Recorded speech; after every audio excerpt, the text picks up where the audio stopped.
जय श्री कृष्णा। 17वें अध्याय में श्री कृष्ण ने अर्जुन को सात्विकी, तामसी और राजसी श्रद्धा का ज्ञान दिया। आज हम श्रीमद् भगवद गीता के 18वें अध्याय तथा उसके महत्म्य की कथा का श्रवण करेंगे। अर्जुन ने पूछा, हे मधुसूदन, संन्यास और त्याग के तत्व जानने की इच्छा करता हूँ। श्री भगवान ने कहा, कामना वाले कर्मों को ज्ञानी लोग संन्यास मानते हैं और विवेकी पुरुष फलों के त्याग को त्याग कहते हैं। कोई पंडित दोषयुक्त जानकर कर्म को त्यागना उचित समझते हैं। कुछ लोग यज्ञ, दान और तप आदि कर्मों के ना छोड़ने को त्याग बताते हैं। हे भारत, त्याग के विषय में हमारा निश्चय जो है वह सुनो। त्याग 3 प्रकार के हैं। यज्ञ, दान और तप आदि कर्म त्यागने नहीं चाहिए। वे अवश्य करने योग्य हैं, क्योंकि ये तीनों ज्ञानियों को पवित्र करते हैं। ये सब कर्म आसक्ति और फल को त्याग कर करने चाहिए। मेरा निश्चय मत यही है जो उत्तम है। अपने नियमित कर्मों का त्याग उचित नहीं। यदि मोहवश ऐसा किया जाए तो वह तामस त्याग है। कर्म दुखप्रद है, ये विचार करके और शरीर के कलेश के भय से जो त्याग करता है उसे त्याग का फल नहीं मिलता, वह राजस त्याग कहलाता है। हे अर्जुन, अपना कर्म अवश्य करने योग्य है। फल तथा आसक्ति को त्याग कर जो किया जाता है वह कर्म सात्विक है। जो दुखदायक कर्म से द्वेष नहीं करता और सुखदायक कर्म से प्रीति नहीं करता, ये त्यागी सत्यशील, बुद्धिमान, मुक्ति के योग्य है। देहधारी संपूर्ण कर्मों का त्याग नहीं कर सकता। कर्म फल त्याग कर कर्म करने वाला त्यागी है। कर्म फल 3 प्रकार के हैं, अनिष्ट, इष्ट और मित्र। जो त्याग नहीं करते उनको ये मरने के पीछे मिलते हैं। योगियों को कभी नहीं मिलते। शरीर, वाणी और मन से भला या बुरा जो काम आरंभ किया जाता है उसके 5 कारण हैं। ऐसे होने पर भी जो केवल आत्मा को ही करता जानता है वह दुर्मति कुछ नहीं जानता।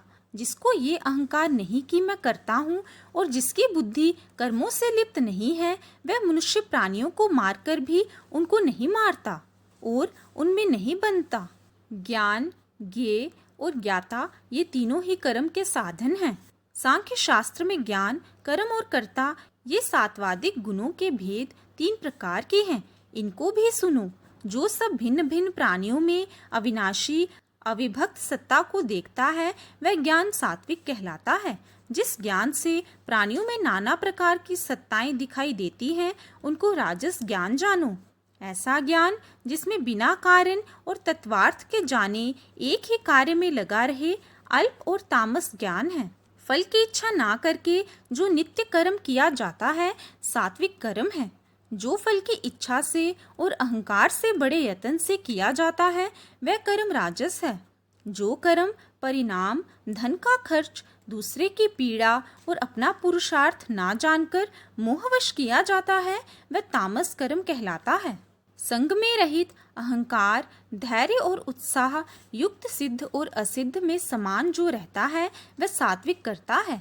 रोग मुक्त फल का इच्छुक, लोभी, हिंसक, अपवित्रता, हर्ष, शोक से युक्त राजस कर्ता कहलाता है। चंचल चित्त वाला नीच, मूर्ख, दूसरों की बुराई करने वाला, आलसी, विवादी और दीर्घ सूत्री तामस कर्ता कहलाता है।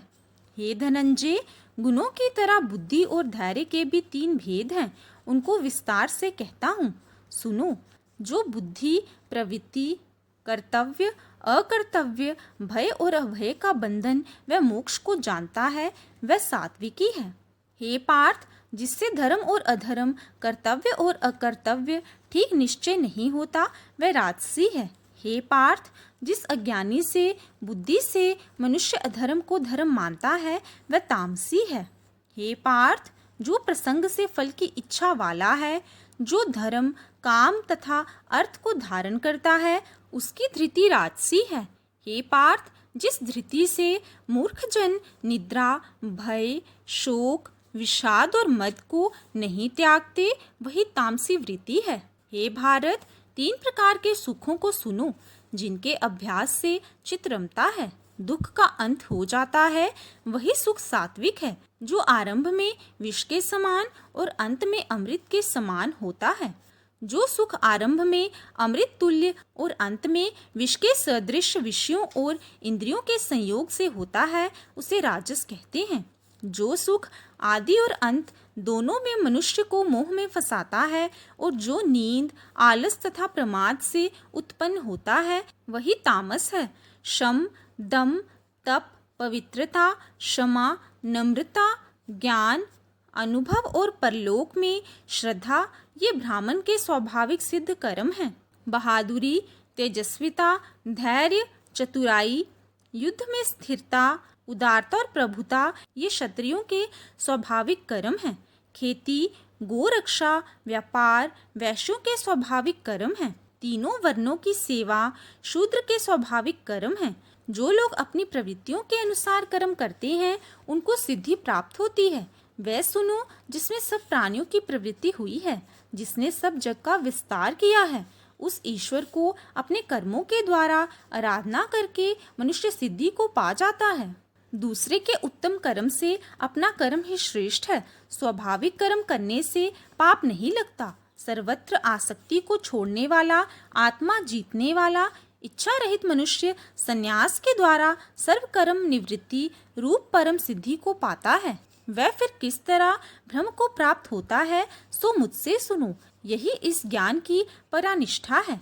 शुद्ध बुद्धि से युक्त होकर, धृति द्वारा मन को वश में लाकर, शब्दादि विषयों को छोड़कर, राग द्वेष से रहित होकर एकांत में रहने वाला, मिताहारी, वाणी और मन को जीतने वाला, नित्य ध्यान युक्त और वैराग्यवान, अहंकार, बल, काम, क्रोध व परिग्रह छोड़कर ममताहीन और शांत मनुष्य ब्रह्म भाव के योग्य होता है। ब्रह्म को प्राप्त हुआ पुरुष प्रसन्नचित होकर शोक व अभिलाषों को नहीं करता और जीव मात्र में समदर्शी होकर मुझ में परम भक्ति पाता है। इस प्रकार ज्ञानी मुझ में निवास करने वाला सदैव सब कर्मों को भी करता हुआ मेरे इस अनुग्रह से अविनाशी सनातन मोक्ष पद को प्राप्त होता है। सावधानी से अपना मन मुझ में स्थिर कर और सब कर्मों को मुझ में ही अर्पण कर, बुद्धि योग के आश्रय से निरंतर अपने चित्त को मुझ में लगाओ। मेरे में चित्त लगाकर मेरी कृपा से सब दुर्गम कष्टों से तर जाओगे। यदि अहंकार से मेरी बात सुनोगे तो नष्ट हो जाओगे। यदि अहंकार का आश्रय लेकर युद्ध नहीं करूँगा ऐसा मानते हो तो तुम्हारा निश्चय झूठा है, क्योंकि स्वभाव तुम्हें युद्ध में लगावेगा। हे कौन्तेय, जिस कर्म को अब तू मोह से करना नहीं चाहता, वह अपने स्वाभाविक कर्म में बंधा हुआ बेबस होकर करेगा। हे अर्जुन, प्राणियों के हृदय में स्थिर ईश्वर उनको माया से इस प्रकार भरमा रहा है, मानो सब यंत्र पर चढ़े हैं। हे भारत, सब भावों से उसी की कृपा से परम शांति और मुक्ति को पाओगे। ये गूढ़ ज्ञान मैंने तुम्हें कहा है, इसे भली भांति विचार कर जैसे चाहते हो वैसा करो। सबसे गूढ़ वचन भी सुन, क्योंकि तू मेरा परम मित्र है। इससे तेरे हित की कहूँगा। मेरे में मन लगाओ, मेरे भक्त हो, मेरा यज्ञ करो और मुझे ही नमस्कार करो। इस प्रकार मुझे पाओगे। ये मैं सत्य प्रतिज्ञा करता हूँ, क्योंकि तुम मेरे मित्र हो। सब धर्मों को छोड़कर केवल मेरी शरण में आओ, मैं तुम्हें सब पापों से छुड़ा दूंगा। सोच ना करो। ये मेरा रहस्य ऐसे पुरुष से जो मेरा तप ना करता हो, मेरा भक्त ना हो, सेवक ना हो और मेरा निंदक हो, कभी ना कहना चाहिए। जो इस परम गुप्त ज्ञान को मेरे भक्तों में प्रकट करेगा, वह मेरी परम भक्ति को पाकर अंत में निश्चय ही मुझ में लीन हो जाएगा। इससे अधिक मेरे लिए प्यारा काम करने वाला मनुष्यों में दूसरा कोई नहीं होगा और उससे बढ़कर मुझे कोई प्यारा भी नहीं होगा। हमारे इस धर्म संवाद को जो कोई पढ़ेगा, मैं समझूंगा कि उसने ज्ञान यज्ञ से मेरी पूजा की। जो श्रद्धावान पुरुष दोष ढूंढे बिना इसको सुनेगा, वह भी मुक्त होकर पुण्यात्माओं को मिलने वाले शुभ लोकों को प्राप्त होगा। हे पार्थ, तुमने एकाग्रचित से इस मेरे कहे हुए उपदेश को सुना या नहीं? अर्जुन, तुम्हारे अज्ञान से उत्पन्न हुआ मोह नष्ट हो गया या नहीं? अर्जुन ने कहा, हे भगवान, आपकी कृपा से मेरा मोह नष्ट हो गया। और ज्ञान प्राप्त हुआ। निसंदेह आपकी आज्ञा पर स्थिर हूँ और जैसा आपने कहा है वैसा ही करूँगा। संजय कहते हैं, हे धृतराष्ट्र, मैंने व्यास जी की कृपा से साक्षात योगेश्वर श्री कृष्ण जी के मुख से इस परम गुहम संवाद को सुना। हे राजन, श्री कृष्ण और अर्जुन के इस अद्भुत पुण्यकारक संवाद एवं श्री कृष्ण भगवान के उस अद्भुत रूप को स्मरण करके मेरा मन बारंबार प्रसन्न होता है। हे राजन, मेरी ऐसी धारणा है कि जहाँ योगेश्वर श्री कृष्ण हैं, जहाँ पार्थ धनुषधारी है, वहीं राजलक्ष्मी, विजय, ऐश्वर्य और अटल नीति है। अब हम श्रीमद् भगवद गीता के 18वें अध्याय के महात्म्य की कथा का श्रवण करेंगे। श्री नारायण जी बोले, हे लक्ष्मी, 18वें अध्याय का महात्म्य सुनो। जैसे सब नदियों में गंगा जी, गौओं में कपिलाया, कामधेनु और ऋषियों में नारद श्रेष्ठ हैं, उसी तरह गीता जी के सब अध्यायों में 18वां अध्याय श्रेष्ठ है। एक समय सुमेरु पर्वत पर देवलोक में इंद्र अपनी सभा लगाए बैठे थे। उर्वशी नृत्य कर रही थी, बड़ी प्रसन्नता में बैठे थे। इतने में एक चतुर्भुज रूप जीव को पार्षद से लाए और इंद्र से सब देवताओं के सामने कहा, इसको अपने आसन पर बैठने दें। ये सुनकर इंद्र सहन ना कर सका, तेजस्वी को आसन पर बैठा दिया। इंद्र ने अपने गुरु बृहस्पति जी से पूछा, गुरुजी, आप त्रिकालदर्शी हो, देखो इसने कौन पुण्य किया है जिससे ये इंद्रासन का अधिकारी हुआ है। मेरे जाने तो इसने तीर्थ, व्रत, यज्ञ, दान कोई नहीं किया। यही सब बात बृहस्पति जी ने भगवान से कही। तब प्रभु ने बृहस्पति जी से कहा कि इसके मन में भोगों की वासना थी, परंतु ये गीता के 18वें अध्याय का नित्य पाठ करता था। उससे जब इसने देह छोड़ी तब मैंने आज्ञा करी कि हे पार्षदों, तुम इसको पहले ले जाकर इंद्रलोक के सुख भोगवा दो। जब इसका मनोरथ पूरा हो जाए तब मेरी सायुज्य मुक्ति को पहुंचा दो। सो तुम जाकर भोगों की सामग्री इकट्ठी कर दी।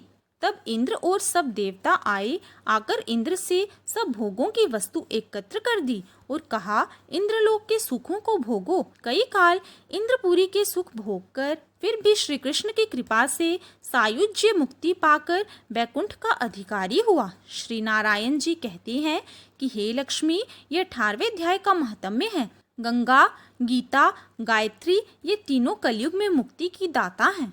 इसी के साथ श्रीमद् भगवद गीता के सभी अध्याय संपूर्ण होते हैं।